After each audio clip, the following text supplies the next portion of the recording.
નમસ્કાર. એમ કે kids education YouTube ચેનલમાં તમારું સ્વાગત છે.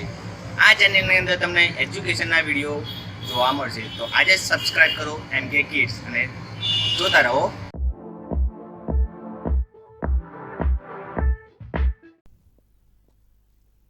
નમસ્કાર વિદ્યાર્થી મિત્રો, આજે આપણે પાઠ 1 ચાલો ઇતિહાસ જાણીએ વિશે શીખીશું. વિદ્યાર્થી મિત્રો, સમાજ વિજ્ઞાન આપણને મનુષ્યના સામાજિક વિશ્વથી માહિતગાર કરે છે.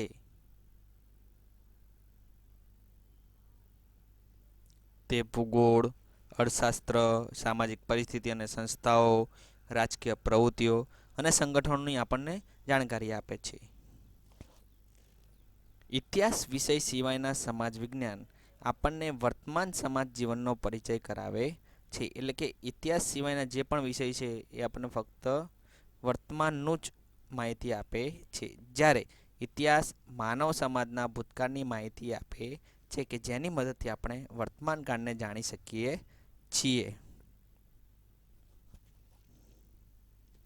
તો શું આપણે ભૂતકાળમાં જ્ઞાન વગર વર્તમાન સમાજ જીવનને સમજી શકીએ?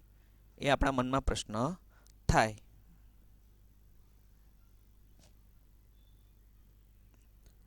હવે એવો પણ પ્રશ્ન થાય કે જ્યારે માનવી અગ્નિનો ઉપયોગ શરૂ કર્યો ન હતો ત્યારે તેનું જીવન કેવું હતું? હવે તમે એ બાબતની કલ્પના કરો કે માનવી ખેતીવાડી, રસ્તા, વાહન વ્યવહાર, મકાનો આ બધા વગર કેવી રીતના રહેતા હશે? તો ઇતિહાસ જે છે એ આપણને માનવ જીવનના વિવિધ પાસાઓ વિશે જાણકારી આપે છે. ઇતિહાસ આપણને ભૂતકાળના જુદા જ જીવનની સફર કરાવે છે. તે એક યુગમાંથી બીજા અને બીજામાંથી ત્રીજા એમ અનેક યુગના માનવ જીવનના રીત રિવાજો, માન્યતા, ખોરાક, પોશાક વિશે માહિતી આપે. આપણે ભૂતકાળના માનવ સમાજ જીવનનું અધ્યયન શા માટે કરવું જોઈએ એવો વિચાર પણ આપણને આવતો હોય છે કે ભાઈ ભૂતકાળનું શું લેવા આપણે વિચારવું જોઈએ. પણ આપણે એટલા માટે વિચારવું જોઈએ કારણ કે ઇતિહાસ માત્ર ભૂતકાળની જ બાબતો સાથે સંકળાયેલો નથી, તે વર્તમાન કાળની વ્યવસ્થા સાથે કડીરૂપ છે. જેમ કે આપણા પૂર્વજો કેવા હતા, તે ક્યાં રહેતા હતા, શું ખાતા હતા, તો આવી તેમના જીવનની અનેક મહત્વપૂર્ણ બાબતોની માહિતી ઇતિહાસ આપણને માનવીમાં જીવનમાં આવેલા પરિવર્તનોથી માહિતગાર કરે છે. હવે આપણે જોઈશું ઇતિહાસ જાણવાના સાધનો, સ્ત્રોત. ઇતિહાસ જાણવાના સાધનો સ્ત્રોત જાણતા પહેલાં આપણે એક અહીંયા વાત સમજી લઈએ કે ચિંતને વર્તમાનપત્રમાં વાંચ્યું, ગુજરાતના કચ્છમાં 4000 વર્ષ જૂનું શહેર મળી આવ્યું.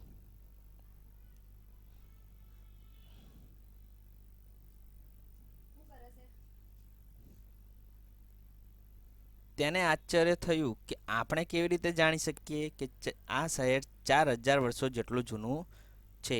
જો ત્યાંની જગ્યા તમે હો તો તમને પણ એવું આશ્ચર્ય થાય અને સવાલ થાય કે તે કોણે અને કેવી રીતે બાંધ્યું હશે, ત્યાંના લોકો કેવો ખોરાક ખાતા હશે અને કેવા કપડાં પહેરતા હશે.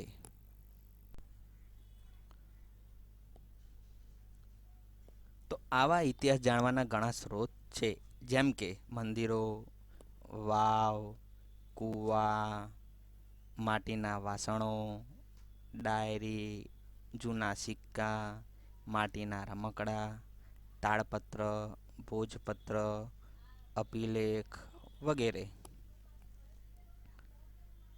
તો ચાલો આપણે આમાંથી કેટલાક ઇતિહાસ જાણવાના સાધનો સ્ત્રોત વિશે જાણીએ. સૌથી પહેલાં આપણે જોઈશું તાડપત્ર અને ભોજપત્ર. પ્રાચીન સમયમાં માનવી લખવા માટે તાડપત્ર કે ભોજપત્રનો ઉપયોગ કરતો કે જેને આપણે હસ્તપ્રત કહીએ છીએ. હસ્તપ્રત એટલે કે હાથથી લખેલું પત્ર, તાડપત્ર. તાડપત્રો એટલે તાડ વૃક્ષના પર્ણ પર લખાયેલી હસ્તપ્રતો. ભોજપત્ર એટલે શું? તો કે ભોજપત્ર એટલે હિમાલયમાં થતા ભુર્જ નામના વૃક્ષોની પાતળી આંતરછાલ પર લખાયેલા હસ્તપ્રતો.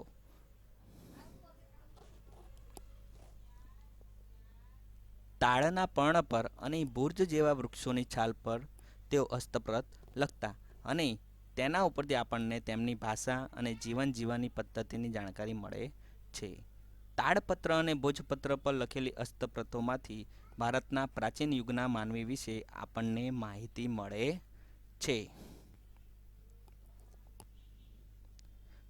આવી હસ્તપ્રતો મંદિરો અને મઠોમાં સચવાયેલી છે.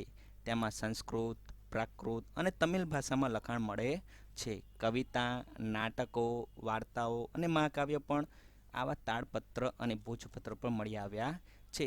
એટલે કે પહેલાંનું જેટલું પણ લખાણ છે તે આપણને તાડપત્ર અને ભોજપત્ર ઉપર જોવા મળે છે.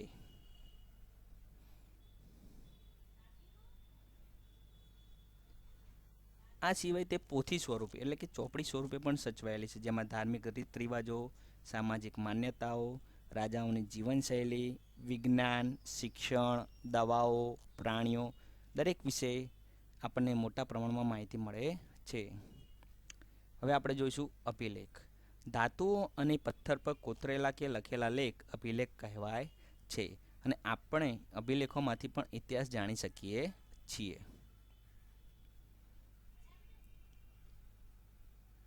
રાજા પોતાના આદેશો શિલા પર કોતરાવી પ્રજા સાથે સંવાદ પણ કરતા હતા. પ્રાચીન ભારતના અનેક રાજાઓ અને રાણીઓ અને તેમના રાજ્ય, વિજય, ધર્મ અને સંસ્કૃતિની માહિતી આપણને આવા જ અભિલેખો પર જોવા મળે છે. એટલે કે આવા અભિલેખો પર એમણે અંકિત કરાવી છે. આવા શિલાલેખો અને અભિલેખો પર લખાયેલા લખાણો લાંબા સમય સુધી ટકી રહ્યા છે, કે જેમાંનો એક શિલાલેખ છે અશોકનો શિલાલેખ, જે આજે ખૂબ જ જાણીતો બન્યો છે. તામ્રપત્રો. તાંબાના પત્ર પર કોતરીને લખવામાં આવતું લખાણ એટલે તામ્રપત્ર. અનેક રાજાઓએ પોતાના વહીવટીતંત્ર અને દાનની માહિતી તામ્રપત્ર પર કોતરાવી છે અને ગુજરાતની અંદર આવા તામ્રપત્ર મોટી સંખ્યામાં મળી આવ્યા છે, જેમાંથી રાજાના નામ, તેમનો ધર્મ, વહીવટીતંત્ર અને દાન ધર્મની વિગતો આપણને પ્રાપ્ત થાય છે. આવા તામ્રપત્રો શ્રી હેમચંદ્રાચાર્ય જૈન જ્ઞાન Mandir Patan Uttar Gujarat, LD Institute of Indology Navrangpura, ભોજે અધ્યયન અને સંશોધન વિદ્યાભવન અમદાવાદ, શ્રી મહાવીર જૈન આરાધના કેન્દ્ર કોબા ગાંધીનગરમાં સચવાયેલા છે. અને આ સિવાય ઘણી બધી જગ્યાએ પણ આપણને તામ્રપત્રો મળી આવ્યા છે. સિક્કા. સિક્કા પણ ઇતિહાસ જાણવાના અગત્યના સાધન છે, કારણ કે સિક્કા પરથી જ આપણને રાજાનું નામ, તેના ધર્મ, સંસ્કૃતિ અને તેના સમયની આપણને માહિતી મળે છે.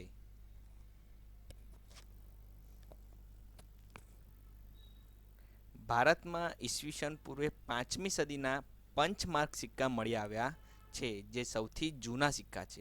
આ સિવાય ગ્રીક રાજાઓ, મૌર્યકાળ અને ગુપ્ત યુગના અનેક સોના ચાંદીના તાંબાના સિક્કા જે તે રાજ્યની સામાજિક, ધાર્મિક, આર્થિક અને રાજકીય માહિતી આપે છે, કારણ કે સિક્કા જ એક એવી વસ્તુ કે જેના ઉપરથી જે તે રાજ્યની આર્થિક પરિસ્થિતિ આપણે જાણી શકીએ છીએ. પંચમાર્ક સિક્કા. પંચમાર્ક સિક્કા ધાતુના ટુકડાઓને છાપ ઉપસાવવા બેબામાં મૂકી દબાણ આપી બનાવાતા સિક્કા પંચમાર્ક સિક્કા તરીકે ઓળખાય છે. એટલે કે ધાતુના ટુકડા ઉપર છાપ ઉપસાવીને બનાવવામાં આવેલા સિક્કા પંચમાર્ક સિક્કા તરીકે ઓળખાય છે. ઇતિહાસના અભ્યાસીઓ, પુરાતત્વશાસ્ત્રીઓ, ઇતિહાસકારો અને પ્રવાસીઓ. ઇતિહાસના જે લોકો અભ્યાસ કરે છે તેવા લોકો વિશે પણ જાણકારી મેળવવી ખૂબ જ જરૂરી છે. તો ચાલો આપણે હવે તેમના વિશે માહિતી મેળવીએ. માનવ સમાજનો ભૂતકાળ જાણવા આપણને પુરાતત્વશાસ્ત્રી, કે જેને અંગ્રેજીમાં આર્ચેઓલોજિસ્ટ કહેવાય છે, તે સંશોધન કરીને માહિતી આપે છે.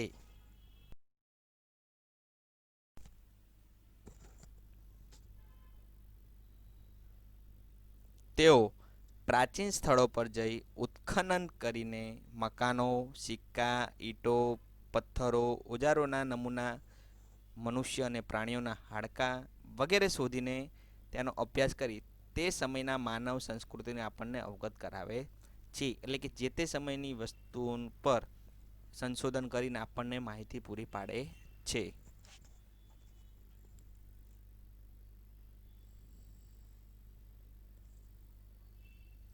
પ્રાચીન કાળથી મનુષ્ય એક જગ્યાએથી બીજી જગ્યાએ પ્રવાસ કરતો રહ્યો છે. ઘણા પ્રવાસીઓ બીજા દેશોમાં જઈને તેના જીવનની નોંધ પણ કરતા હતા. આવા પ્રવાસીઓના પ્રવાસ વર્ણનમાંથી આપણને જે તે દેશના ઇતિહાસ અને સંસ્કૃતિની પણ જાણકારી મળે છે. તેવા મેગેઝિન, પ્લિની, ફાહિયાન, યુએન સ્વાંગ જેવા મુસાફરોનો સમાવેશ થાય છે કે જેઓએ આપણા ભારત દેશમાં પણ મુલાકાત લીધી હતી. પુરાતત્વશાસ્ત્રીઓ અને ઇતિહાસકારોના સંશોધનથી આપણને ઉત્તર પશ્ચિમ ભારતના સિંધુ નદીના કિનારે પાંગરેલી મહાન સભ્યતાના દર્શન થાય છે. ભારતમાં 4500 વર્ષ પહેલાં અનેક શહેરો અસ્તિત્વમાં હતા. એ જ રીતે ગંગા નદીની આસપાસના ક્ષેત્રોમાં આજથી 500 વર્ષ પહેલાં ઘણા બધા શહેરોનો વિકાસ થયો હતો તે પણ જાણી શકાય છે. આ બધા સાધનોથી તે સમયના માનવ સમાજના રીત રિવાજ, ખોરાક, પોશાક અને ટેકનોલોજી તથા સંસ્કૃતિની માહિતી મળે છે. ભારતના અનેક શહેરો અને ગામડાઓ સુધી તેમણે આપણને કપાસ, જવ, ઘઉં ઉપરાંત તે સમયના પ્રાણીઓની માહિતી આપી છે.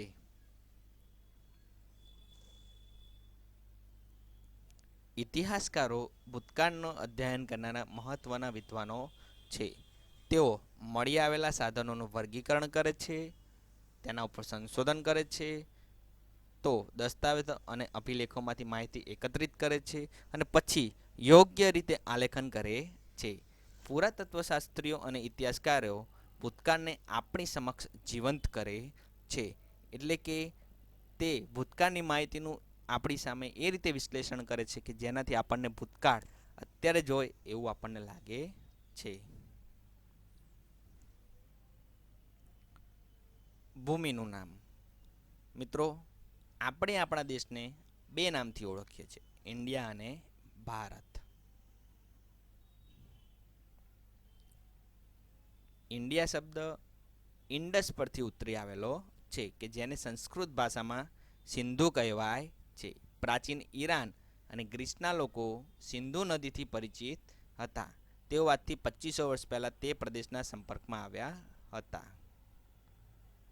ઈરાની સિંધુ નદીને હિન્ડોસ અને ગ્રીસના લોકો ઇન્ડસ એમ કહેતા હતા. તેઓ આ નદીના પૂર્વ કિનારાને ઇન્ડિયાથી ઓળખતા અને ભારત એવું નામ ઋગ્વેદમાંથી પણ આપણને જાણવા મળે છે.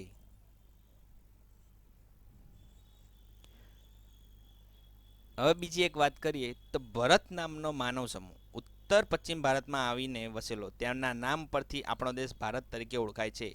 આ આસનનો ઉલ્લેખ સંસ્કૃતની આરંભિક કૃતિ ઋગ્વેદમાં પણ જોવા મળે. હવે આપણે જોઈએ સાલવારી. ઇતિહાસમાં સમયનું ખૂબ જ મહત્વ છે. ઘટનાઓ સમય અને સ્થાનની સાથે જ લખી શકાય. આપણે સમયની તારીખ, માસ અને વર્ષ સાથે સાંકળીને સમજીએ છીએ. જેમ કે 20 જુલાઈ 2018 શુક્રવાર. આ પ્રમાણે સમયની ગોઠવણી ઈસુ ખ્રિસ્તના જન્મ સાથે સંકળાયેલ છે.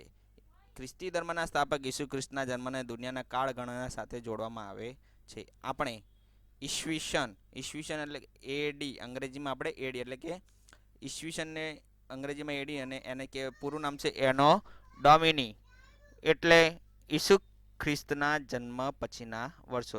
એ જ રીતે ઈસુ ખ્રિસ્તના જન્મ પહેલાં એટલે કે ઈસવીસન પૂર્વે કે જેને ઇંગ્લિશમાં કહેવાય છે બીસી, બિફોર ક્રિસ્ટ એટલે કે ઈસુ ખ્રિસ્તના જન્મ પહેલાં.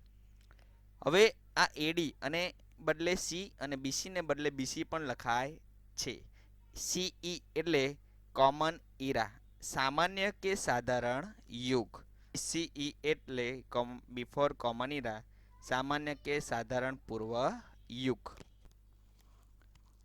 ખ્રિસ્તી ધર્મના વિશ્વના મોટાભાગના રાષ્ટ્રો સાથે સંકળાયેલો હોવાથી અનેક રાષ્ટ્રોની જેમ આપણે ભારતમાં પણ આ જ સાલવારીનો પ્રયોગ કરીએ છીએ અને ઘણીવાર બીપી એટલે કે બિફોર પ્રેઝન્ટ શબ્દનો પણ ઉપયોગ થાય છે.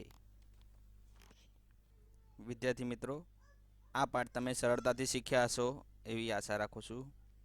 આભાર. જો તમને મારો વિડીયો ગમ્યો હોય તો લાઈક કરો, શેર કરો અને સબસ્ક્રાઈબ કરો.